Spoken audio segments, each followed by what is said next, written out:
बहुत समय पहले की बात है। एक राज्य में राजा और एक रानी थे। दोनों एक दूसरे को बहुत प्यार करते थे।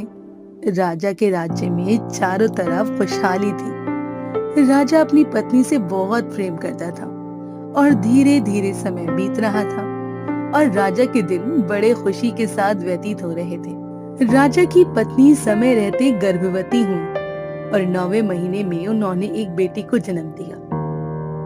लेकिन बेटी के जन्म के पश्चात ही रानी की मृत्यु हो गई, जिससे राजा को बहुत सदमा लगा।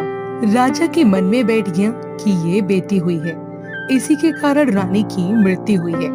क्योंकि राजा रानी को बहुत प्रेम करता था, वो अपनी बेटी को बिल्कुल भी प्यार नहीं करता था, ना ही उसकी तरफ देखता था। यह हमारे घर में दुखनी हुई है, इसी के कारण मेरी रानी की मृत्यु हुई है। मेरी रानी मृत्यु को प्राप्त हुई है, इसलिए यह बेटी नहीं है, यह तो मेरे लिए अभागन पैदा हुई है। एक तो माँ छोड़कर चली गई और पिता का भी ऐसा व्यवहार है, ये कितनी दुखनी है। राजा की दासियां ही उस राजकुमारी का लालन पालन कर रही थी। राजा को ना तो अब राजकाज के काम में मन लगता था और ना ही राजा किसी भी विषय में कोई अपनी राय देता। ये देखकर मंत्री, घर, रिश्तेदारों सबको चिंता होने लगी। राजा को सबने समझाया। महाराज, अगर इस तरीके से रहेंगे तो राज्य का क्या होगा? पड़ोसी राज्य के राजा वो आक्रमण कर देंगे। इस तरह तो हमारा राज्य, जो खुशहाल राज्य है, बिल्कुल मटिया मैट हो जाएगा। इसकी तरक्की रुक जाएगी। क्यों ना आप दूसरा विवाह कर लें? राजा को मंत्रियों की सलाह सही लगी। राजा ने दूसरी शादी कर ली। समय धीरे धीरे बीत रहा था। अब दूसरी रानी पेट से हो गई और उसने भी एक कन्या को जन्म दिया। उसका नाम राजा ने सुखनी रखा। अब सुखनी और दुखनी दोनों ही साथ साथ पलने लगी। महाराज, दोनों बेटियां बड़ी हो गई हैं। इनके लिए कोई राजकुमार की तलाश करनी चाहिए। रानी, विवाह तो करना पड़ेगा और जितनी जल्दी हो जाए अच्छा है। इस दुखनी का साया हमारे महल से हट जाए तो अच्छा ही रहेगा। दुखनी बड़ी है, अब पहले उसकी शादी कर दीजिए। मुझे तो दुखनी से कोई लगाव नहीं है। कुलक्षणी है, जन्म लेते ही अपने माँ को खा गई। जो रानी मुझे जान से प्यारी थी, मुझे छोड़कर चली गई। अगर यह दूसरे घर भी जाएगी तो वहां भी इसका बुरा साया पड़ेगा। उनके साथ भी कुछ बुरा हो सकता है। मैंने तो आज तक दुखनी की शक्ल नहीं देखी और ना ही देखूंगा, लेकिन विवाह तो मुझे करना पड़ेगा। यहाँ से तो इसे विदा करना ही पड़ेगा। महाराज, दुखनी को किसी गरीब मजदूर के यहाँ शादी कर दीजिए। किसी राजमहल में जाएगी तो वहां भी उनका बुरा हो जाएगा, तो सब लोग हमें ही कहेंगे कि ऐसी अपशुगनी बेटी को हमारे यहाँ क्यों बिहाया। जब पता था तो उसकी शादी हमारे राजमहल में क्यों की। इसलिए इसे कहीं गरीब घर में दे दीजिए। मेरी सुखनी के लिए कोई अच्छा राजकुमार ढूंढिए। जहाँ भी जाएगी वहां का बेड़ा गर्क कर देगी। यहाँ तो अपनी माँ को होते ही खा गई, वहां भी ना जाने क्या क्या करेगी और हमें क्या क्या सुनने को मिलेगा। रानी, आप बिल्कुल ठीक कह रही हैं।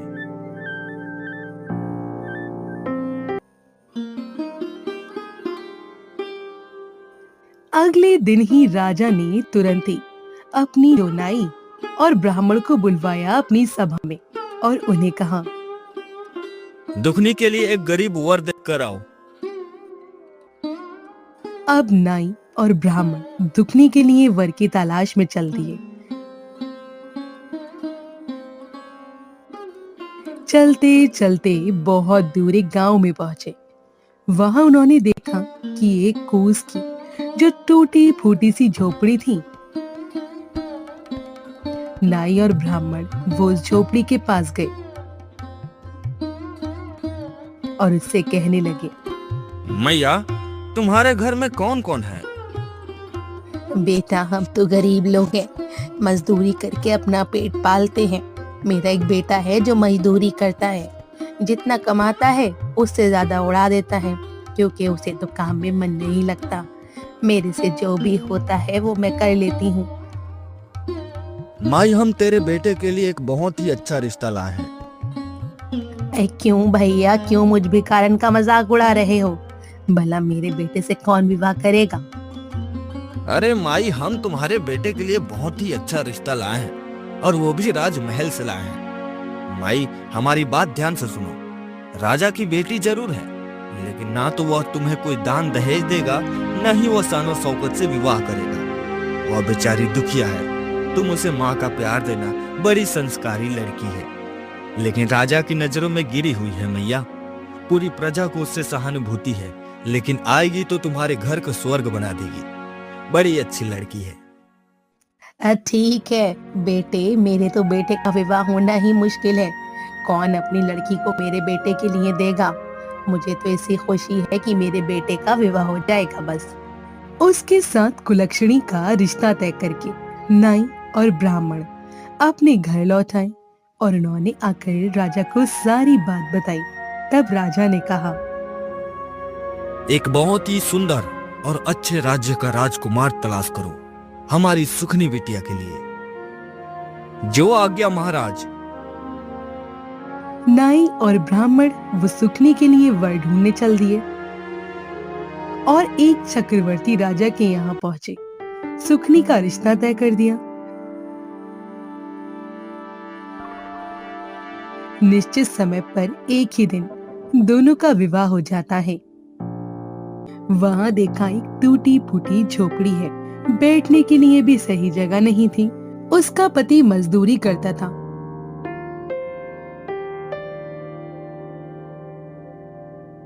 कुछ पैसे लाता है जिससे घर का गुजारा नहीं चलता। बेकारन अपनी बहू को बहुत प्यार करती थी, बिल्कुल बेटी के जैसे। लेकिन दुखनी का पति उसे बहुत ही तंग करता था, मारता पीटता था। धीरे धीरे समय बीत रहा था। दुखनी के एक बेटा और एक बेटी हुई। समय बीता, लेकिन किसी ने भी कभी दुखनी की कोई खबर नहीं ली। अब जब बच्चे हो गए तो उससे घर का खर्च चलना मुश्किल होता जा रहा था। एक दिन दुखनी की सासू माँ कुछ पैसे भीख मांग कर लाई तो कहने लगी, माँ जी, ये भीख मांगना हमें अच्छा नहीं लगता। मैं कुछ काम करूंगी तो घर के हालात अच्छे हो जाएंगे। बेटी, तू तो राजकुमारी है, तुमने कहाँ किसी के यहाँ काम करा होगा? माँ जी, कैसी राजकुमारी? मैं तो ऐसी यहाँ हूँ, ऐसे ही अपने बाप के घर थी। मुझे काम करने से कोई ऐतराज नहीं है। दुखनी का व्यवहार बहुत अच्छा था। अब दुखनी को काम मिलते हुए देर नहीं लगी। वो लोगों के घरों में जाती, किसी का खाना बनाती तो किसी के घर में झाड़ू पोछा करती। ऐसे करके दुखनी को कोई अनाज दे देता, कोई खाने के लिए भोजन दे देता, कोई कुछ पैसे दे देता। इस तरह दुखनी का गुजारा अब सही से होने लगा। उसके पति में तो कोई सुधार नहीं आ रहा था। दुखनी अपने पति को सुधारने के लिए कहती है, समझाती तो वह उल्टा उसे पीटता। उधर सुखिया के घर में तो नौकर चाकर की कोई कमी नहीं थी। वो तो राजकुमारी थी और राजमहल में राजा के घर से विदा हुई राजा की पत्नी हुई। एक दिन सुखनी को अपनी बहन दुखिया की याद आई। वो सोचने लगी, जाकर जरा देखूं तो सही, काफी समय बीत गया है। आखिर महारानी के रंग ढंग कैसे हैं? ज्यादा दुखी तो होगी ही, आखिर उसके पास है ही क्या? जाकर देखना चाहिए। अगर कहेगी तो उसे अपने पास नौकरानी रखूं और मेरा काम करेगी तो मेरे दिल को बड़ी तसल्ली होगी कि कम से कम यहाँ भी मेरी सेवा कर रही है।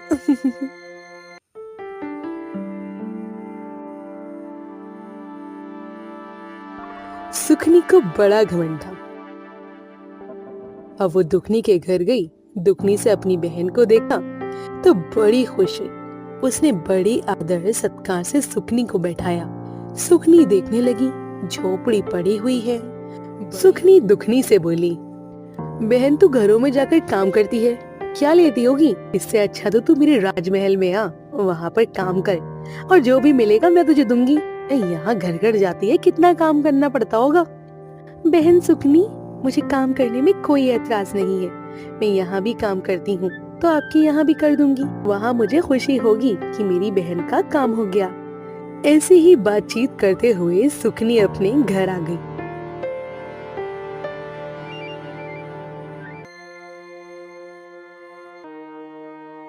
अगले दिन से दुखनी सुखनी के घर जाने लगी। सुखनी दुखनी से काफी काम कराती। जो भी बासी भोजन होता वो दुखनी को देती। दुखनी खुश होकर अपने घर ले आती। कभी कभी बच्चों के लिए अच्छे पकवान भी मिल जाते थे तो दुखनी भी खुश थी और बच्चे भी कहने लगे, माँ आज तो आप मौसी के यहाँ जाओगी, नए नए पकवान मिलेंगे तो माँ हमारे लिए लेकर आना। ठीक है बेटा। दुखनी गई, सुखनी से कहने लगी, बहन आज मुझे भी कुछ पकवान दे देना, बच्चे बड़े आस लगा कर बैठे हैं। अरे दुखिया, ये तू कैसी बातें कर रही है? अभी तू काम कर, आज अभी कुछ नहीं बनेगा। दुखनी रोती हुई वहां से अपने घर आ जाती है और आज उसने बासी खाना भी नहीं दिया था। माँ आज मौसी ने कुछ भी नहीं दिया है। नहीं नहीं बेटा, भगवान। दुखनी ने मन ही मन निर्णय लिया। उसने कुल्हाड़ी और रस्सी उठाई और कहने लगी, आज से वो किसी के घर की नौकरानी नहीं बनेगी। अपना काम मैं आज खुद करूंगी। जंगल से लकड़ी लाऊंगी, उन्हें शहर में जाकर बेचूंगी और अपना गुजारा करूंगी। अब वो लकड़ी लाने के लिए रस्सी और कुल्हाड़ी उठाकर जंगल की तरफ चल दी।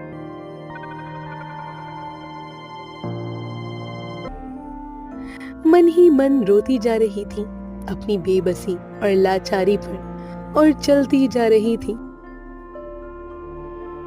जाते जाते उसने देखा सामने जंगल के अंदर एक गाय है जो प्रसव पीड़ा से बड़ी दुखी हो रही थी।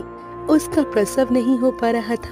गाय बड़ी ही परेशान थी। गाय कहने लगी, बहन तुम कौन हो? मेरा नाम दुखनी है। बहन दुखनी, मेरी थोड़ी मदद कर दो। मैं प्रसव पीड़ा से बड़ी कष्ट पा रही हूँ। मेरा प्रसव नहीं हो पा रहा है। दुखनी गौ माता के पास गई। उसकी कमर पर हाथ सहलाने लगी और गौ माता के बड़े प्यार से उस हाथ पर सहलाए तो उसका प्रसव हो गया। बछड़े का जन्म हो गया। गौ माता ने बड़े अच्छे से उसका धन्यवाद दिया। वो गौ माता से बोली, आप अपने बछड़े का ध्यान रखिए, मुझे अभी लकड़ी लेने जाना है। दुखनी बहन, लौटते समय मुझसे जरूर मिलते जाना। दुखनी आगे चल दी। चलते चलते अभी कुछ दूर ही पहुंची थी कि एक नागिन अपने फन को बार बार जमीन पर मार रही थी। वो उसके पास गई और कहने लगी,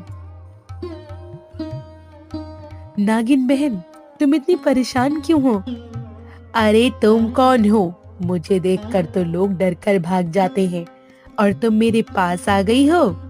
अरे नागिन बहन, मुझे डर के क्या करना है? अगर तुम मुझे डस भी लोगी तो कौन सा मेरे बिना ये दुनिया सूनी हो जाएगी और मेरे मरने से तो अच्छा है कि धरती पर एक बोझ कम हो जाएगा। कभी किसी का प्यार नहीं मिला, न माँ बाप के लिए तरसती रही और यहाँ आई तो यहाँ भी पति का प्यार नहीं मिला। माँ बाप का प्यार भुला दूं, वो भी बस मतलब से बात करता है। आधी कमाता है, आधी उड़ाता है। न बच्चों से मतलब है न मुझसे। मन में आया तो घर आ गया, नहीं आया तो अपना नशा करके पड़ा है। बहन दुखिया, क्या करूं? मेरी जो ये केचली नहीं उतर रही। लोग मुझे देखकर पत्थर मारते हैं, डरते हैं और तुम मेरे पास आ गई हो तो मेरी ये कचौली उतारने में मेरी मदद कर दो। अब दुखली ने उसकी कचली उतरवा दिया। बहन दुखनी, तुम बहुत अच्छी हो। रास्ते में जब वापस आओ तो मुझसे मिलकर जाना।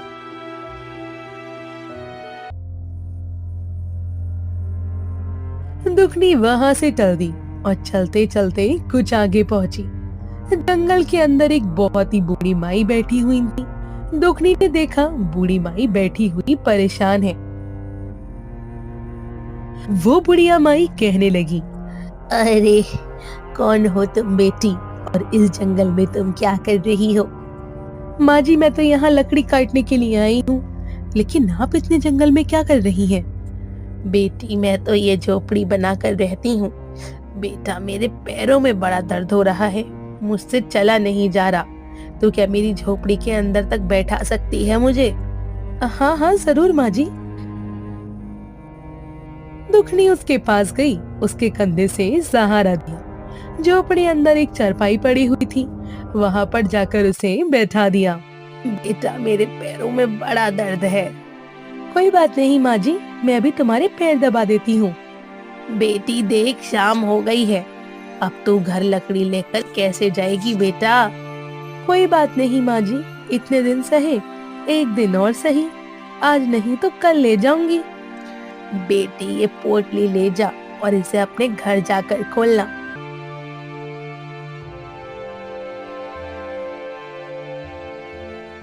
दुखनी चलती गई पोटली लेकर, तो उससे आगे वही नागिन मिली और फिर वो कहने लगी, अरे दुखनी बहन जरा रुको तो सही, मैंने तुमसे कहा था मुझसे मिलकर जाना और तुम हो कि चुपचाप चलती जा रही हो।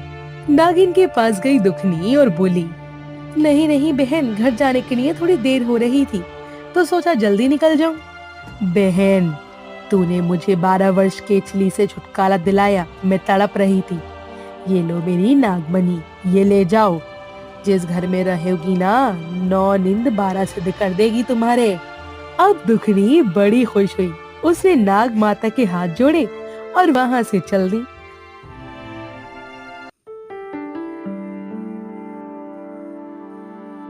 चलते चलते दुखनी अभी थोड़ी दूर ही पहुंची थी कि गौमाता ने आवाज लगाई, अरे ओ दुखनी बहना, कैसे चुपचाप चली जा रही हो?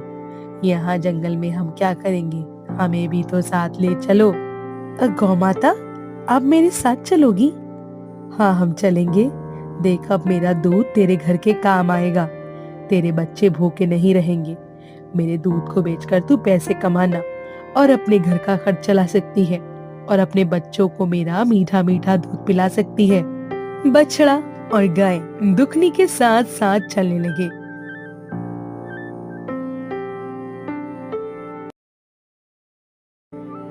जब घर पहुंची तो दुखनी की सास बैठी हुई इंतजार कर रही थी और कहने लगी, अरे बहू दुखनी, आज तो बड़ा समय लगा दिया। उसने सारी बात अपनी सासू माँ को बताई। उसकी सासू माँ बोली, बेटा ये तो बहुत अच्छा किया तूने दूसरों की मदद करके। उसकी सासू माँ ने चौके को लीप दिया और एक दिया जला दिया, तो वहाँ पर लाल पोटली दुखनी ने रख दी। जैसे ही दुखनी ने लाल पोटली खोली, उसमें से सोना चांदी हीरे मोती झड़ पड़े। ये देखकर तो दुखनी और उसकी सास की आंखें फटी की फटी रह गईं। बाहर गाय रंभा रही थी। दुखनी बाल्टी लेकर गई तो गाय ने भर के बाल्टी दूध दिया। सब लोग बड़े खुश हुए। शाम को जब दुखनी का पति मजदूरी कर कर आया तो आज तो उसे घर के बाहर देखा कि गाय बंधी हुई है। उसने अंदर जाकर देखा, बड़ी रोशनी चमक रही है, क्योंकि नागमणि को भी उन्होंने वहां पर रख दिया। तो वो भी बड़ा हैरान हुआ। उसने कहा, अरे ये क्या है? फिर दुखनी ने अपने पति को सारी बात बताई। दुखनी, तू तो साक्षात लक्ष्मी है और मैंने आज तक तेरी कदर नहीं की।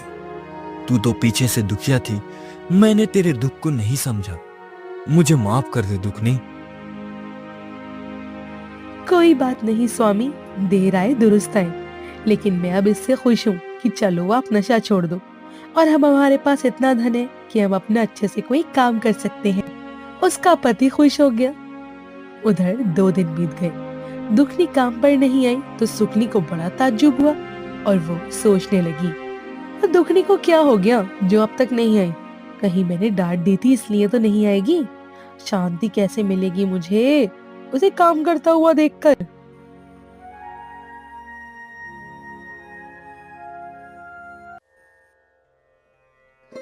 दुखनी के घर सुखनी आ गई और कहने लगी, अरे दुखनी तू काम पर क्यों नहीं आ रही है? अरे बहन, मुझे अब किसी काम की जरूरत नहीं है। सुखनी ने देखा तो उसकी आंखें फटी की फटी रह गईं। उसके घर में हर सुख सुविधा की चीजें मौजूद थी। आखिर इतना धन इसे कहाँ से मिल गया? देख दुखनी, सच सच बता, कहाँ से चोरी करके लाई है? नहीं तो मैं राजा से शिकायत करके तुझे कारागार में डलवा दूंगी। सुखनी बहन, मैंने कोई चोरी नहीं की, मुझ पर तो भगवान की कृपा से ये सब हुआ है। अच्छा, फिर पूरी कहानी बता मुझे। सुखनी के मन में लालच आ गया। वो जैसे दुखनी ने बताया तो उसे भी धन पाने का लालच अपने मन में जाग उठा। मैं भी जंगल जाऊंगी और धन लेकर आऊंगी।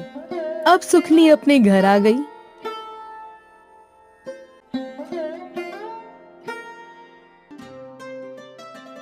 और सुबह उठते ही कुल्हाड़ी और रस्सी लेकर जंगल की तरफ चल दी। उसकी सास ने बोला, अरे सुखनी बहू, कहाँ जा रही हो? माँ जी, बाद में बताऊंगी, मैं कोई धन लेने जा रही हूँ। अरे बेटी, हमारे घर में सब कुछ है, हमें धन की क्या जरूरत है? अरे नहीं माँ जी, आप मुझे करने दीजिए जो मैं करने जा रही हूँ। वो अपनी सासू माँ की बात अनसुनी करके जंगल की तरफ जंगल में चलती जा रही थी। जंगल में कुछ अंदर गई तो देखा एक गाय प्रसव पीड़ा से कर्रा रही थी। वो बोली, अरे बहन, तुम कौन हो? जरा मेरी मदद कर दो, मैं दर्द से बेहाल हो रही हूँ। मेरा प्रसव काल है, मुझसे बर्दाश्त नहीं हो रहा। अरे मैं क्या तुझे दासी दिखाई देती हूँ? मैं सुखनी हूँ, सुखनी, इस राज्य की महारानी हूँ। हमारे यहाँ दास दासियाँ काम करते हैं और तुम मुझसे काम करने के लिए बोल रही हो। वे गाय को दुत्कार के आगे चलती है। आगे कुछ दूर चलती है तो उसे वही नागिन अपना फन धरती पर पटकते हुए दिखाई देती है। तो वो नागिन कहती है, अरे बहन, जरा मेरी मदद कर दो। नागिन को देखकर सुखनी डर जाती है और कहती है, मुझे डस लेगी और मैं तेरी मदद कर दूं? अरे सांप को जो दूध पिलाता है उसी को वो डस लेता है, मैं तेरी मदद नहीं करूंगी। और एक पत्थर उठाकर वो नागिन को मार देती है और आगे चल देती है। आगे चलते चलते जब काफी अंदर जंगल में चली जाती है, वो उस बूढ़ी माई को ढूंढती है और ढूंढते ढूंढते काफी परेशान हो जाती है। शाम होने वाली होती है तो देखती है कि एक बुढ़िया माई की झोपड़ी दिखाई दे रही है और एक पेड़ के नीचे बड़ा सा बड़का वृक्ष है। उसके नीचे एक बुढ़िया बैठी है। कौन है? बेटी, जरा मुझे मेरी झोपड़ी के अंदर पहुंचा दे। मेरे हाथ पैरों में बड़ा दर्द है, मुझे अंदर बिठा दे। काफी दिनों से मैं नहा ही नहीं हूँ, मुझे थोड़ा नहला दे। अरे वाह बुढ़िया वाह, तुझे क्या मैं दासी नजर आती हूँ जो तेरी इतनी सेवा करूंगी? मेरे घर में दास दासियां हैं। यहाँ तो मैं उस बुढ़िया से मिलने आई हूँ जिसने मेरी बहन को धनवान बनाया है। तभी उसे खूंटी से लटका हुआ वो थैला दिखाई देता है जिसमें वो पोटली रखी हुई है, लाल कपड़े में बंधी हुई। तो वो कहती है, अच्छा, तो ये वही बुढ़िया है जिसने दुखनी को अमीर बना दिया है। ए बुढ़िया, सेवा मेरे बस की नहीं है, मुझे तो बस ये पोटली चाहिए। वो बुढ़िया की वहाँ से पोटली उठाकर चल देती है।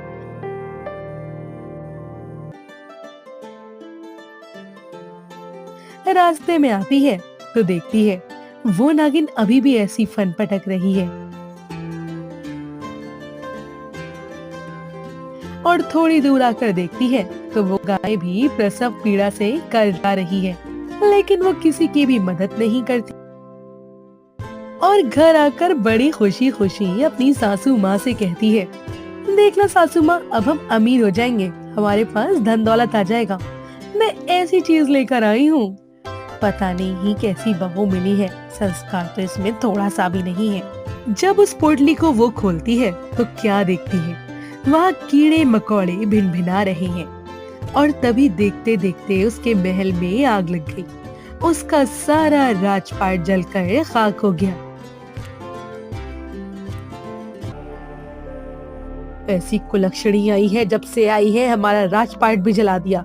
कहाँ तो लक्ष्मी आती है, घर में स्वर्ग बना देती है, और ये आई है, इसने हमारा सब कुछ जला के राख कर दिया है और कभी किसी की नहीं मानती है।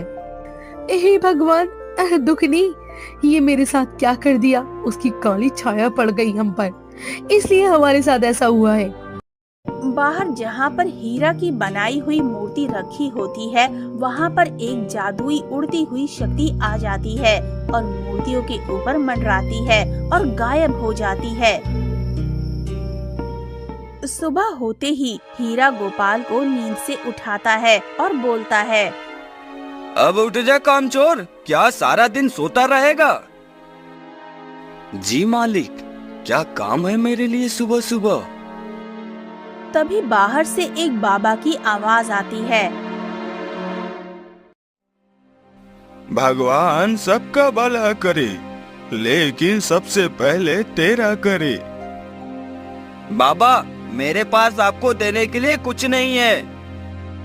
बच्चे, मैं तेरा चेहरा देखकर बता सकता हूँ, तू बहुत परेशान है।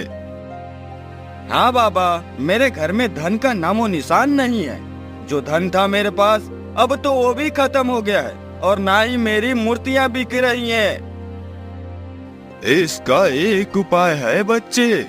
हमें हाल ही में कुछ समय पहले ज्ञात हुआ है कि लगभग 101 वर्ष में सिर्फ एक बार 2 नक्षत्र आपस में मिलते हैं तो पृथ्वी पर दिव्य वर्षा होती है। अगर इस वर्षा का पानी किसी ऐसे कुएं में गिरे जो लगभग 200 सालों से अधिक पुराना हो, तो उस कुएं में जो भी व्यक्ति अपना कुछ सामान डाले तो उसमें भी जीवन की आस जग जाती है। कुछ मांगो तो उस व्यक्ति की इच्छा भी जरूर पूरी होती है। तभी उसी समय गांव का एक व्यक्ति, जिसका नाम मोहन लाल होता है, हीरा के घर पर आता है और कहता है, अरे हीरा, सुबह सुबह यहाँ इन बाबा के साथ क्या कर रहे हो? तभी हीरा बाबा की सारी बातें मोहन लाल को बता देता है। अरे हीरा भैया, ये सब ढोंगी बाबा होते हैं, इनकी बातों में मत आया करो। ये सब झूठे होते हैं। ऐसा दिव्य शक्ति जैसा कुछ नहीं होता। मुझे तो लगता है ये बाबा भी तुम्हें पागल बना रहे हैं। मुझे तो नहीं लगता मोहनलाल, मुझे तो कुछ सच्चाई लग रही है इस बात पर। तुम ऐसे नहीं समझोगे हीरा। रुको बाबा, बताना जो आपने बताया है वो कब होगा? मतलब वो दिन निकल गया है या आने वाले समय में होगा? बच्चे, मुझे इसके समय का अनुमान नहीं है, ये कब होगा या ये हो चुका है। देखा हीरा, ये बाबा जिन्हें समय ही नहीं पता कि ये कब होगा, या इन्हें ये भी नहीं पता कि ये हो चुका है। हीरा, ये सब ढोंगी होते हैं। मोहनलाल गुस्से में बाबा से बोलता है, ढोंगी बाबा, बता क्यों तू हीरा भैया को पागल बना रहा था? मुझे लगा कि ये सब बताने से बच्चे के मन में जोश जगेगा और प्रसन्न होकर मुझे कुछ भिक्षा देगा। तुम जैसे बाबा के कारण हमारे जैसे लोगों को बाबा लोगों से विश्वास उठ गया है। पर मेरी ये वाली बात सच है, तुम मानो या ना मानो। अब तुम निकल जाओ बाबा, इससे पहले कि मुझे और गुस्सा आए। बाबा वहाँ से निकल जाता है। पता नहीं कहाँ कहाँ से आ जाते हैं ढोंगी बाबा बनकर। हाँ मोहनलाल भैया, आप बताओ कैसे आना हुआ आज मेरे घर की तरफ? मुझे आपसे 2 मूर्ति लेनी थी। हीरा मन ही मन बहुत खुश होता है। अभी लाया मोहनलाल भैया।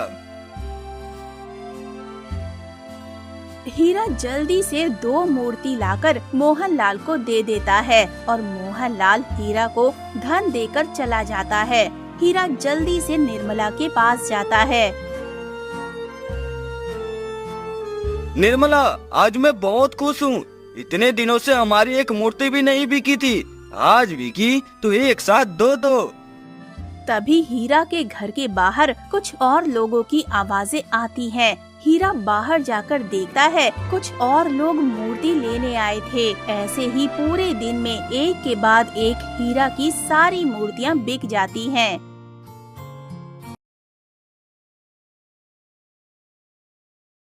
निर्मला, आज का दिन मेरे लिए किसी चमत्कार से कम नहीं है। एक ही दिन में मेरी सारी मूर्तियां बिक गई। ये मेरे लिए किसी सपनों से कम नहीं है।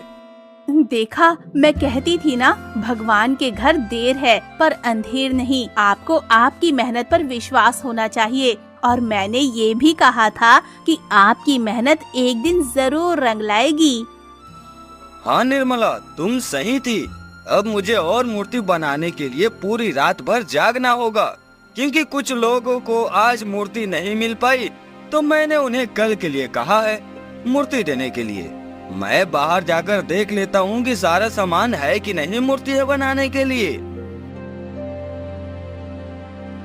हीरा जैसे ही घर के बाहर आता है, हीरा देखता है कि दूर से एक साधु शांत बाबा मेरे घर और लीला काकी के घर को देख रहे हैं। हीरा साधु शांत बाबा के पास जाता है और पूछता है, क्या हुआ बाबा, क्या देख रहे हो? बेटा, मैं यहाँ से गुजर रहा था कि मुझे यहाँ इन दोनों घरों से कोई दिव्य शक्ति या कोई जादुई शक्ति का आभास हुआ। इतना कहकर साधु बाबा चले जाते हैं। पता नहीं साधु संत बाबा कहना क्या चाहते थे। लगता है ये भी कोई ढोंगी बाबा होगा। चलो छोड़ो, मुझे अभी बहुत काम करना है।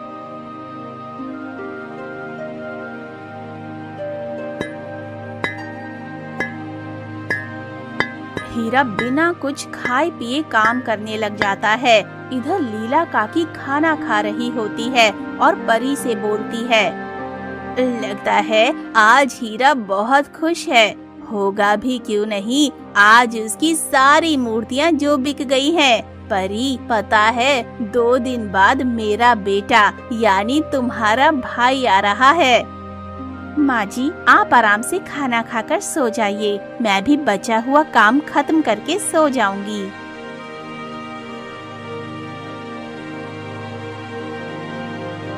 इधर हीरा मूर्तियाँ बनाते बनाते सो जाता है। अगली सुबह हीरा की आंख खुलती है तो वो अपने आप को घर में पाता है। हे भगवान, ये मुझसे क्या हो गया? मेरी तो अभी मूर्तियाँ भी नहीं बनी। मैं लोगों को क्या दूंगा? चिंता मत कीजिए, जरा आप बाहर जाकर देखिए। हीरा बाहर जाकर देखता है तो बहुत सारी मूर्तियाँ बनी रखी होती हैं और मूर्तियों के दूसरी तरफ गोपाल खड़ा होता है। हीरा उससे पूछता है, ये सब किसने बनाई? और कौन बनाएगा? ये सब गोपाल ने बनाई है। हीरा गोपाल के पास जाता है।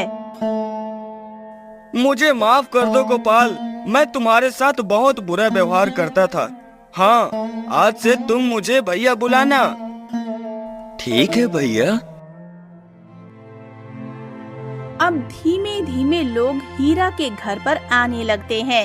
हीरा एक एक करके मूर्ति बेचता रहता है और गोपाल भी हीरा को काम में सहायता कर रहा था। अब शाम होती है।